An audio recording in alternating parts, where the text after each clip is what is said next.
Duka mendalam masih menyelimuti sebuah rumah kontrakan di perumahan Kemuning Permai, Kecamatan Solear, Kabupaten Tangerang. Isak tangis dan untayan doa terus mengalir bagi almarhum Agus Tejo Prabowo, seorang pengemudi ojek online berusia 39 tahun yang tewas mengenaskan setelah menjadi korban pembegalan sadis di kawasan Dadap, Kosambi.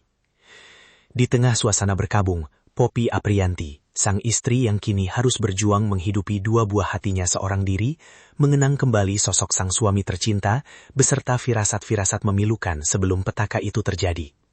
Sosok penyayang dan firasat yang menjadi nyata. Bagi Poppy dan anak-anaknya, Agus Tejo adalah figur kepala keluarga yang luar biasa. Di tengah kerasnya perjuangan mencari nafkah di jalanan yang membuatnya hanya bisa pulang setiap 3 hari sekali hingga sepekan sekali, almarhum tidak pernah sekalipun menomorduakan keluarga.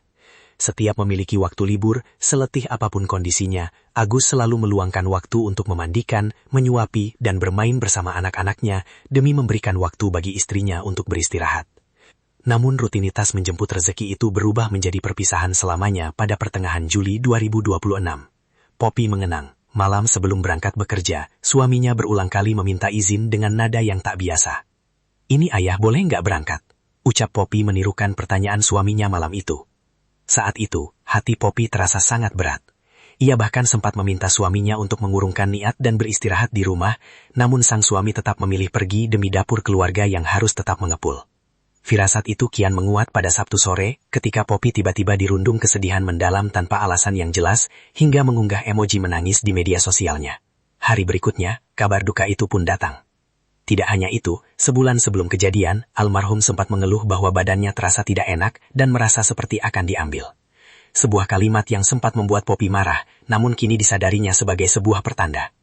Agus juga meninggalkan sebuah kalimat yang kini menjadi pesan terakhir yang menyayat hati. "Ibu percaya nggak? Suatu hari nanti ayah bakal ngasih segalanya buat ibu."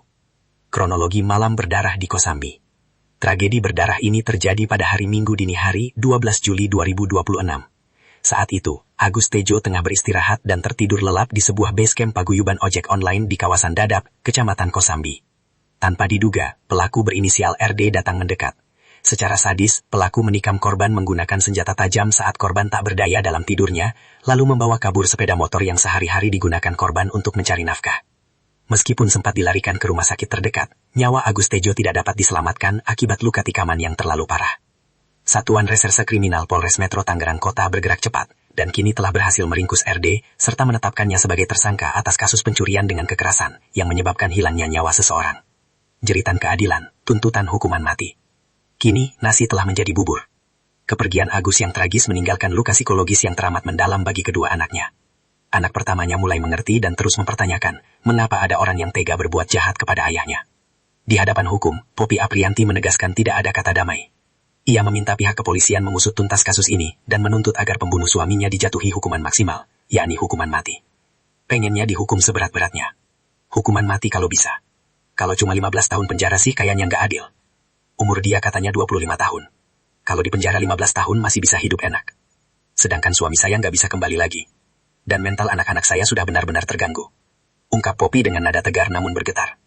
Keluarga kini hanya bisa berharap. Keadilan hukum yang seadil-adilnya dapat ditegakkan di atas tanah pertiwi. Demi membayar air mata dan masa depan dua anak yatim yang terenggut paksa oleh ego sang pelaku kejahatan.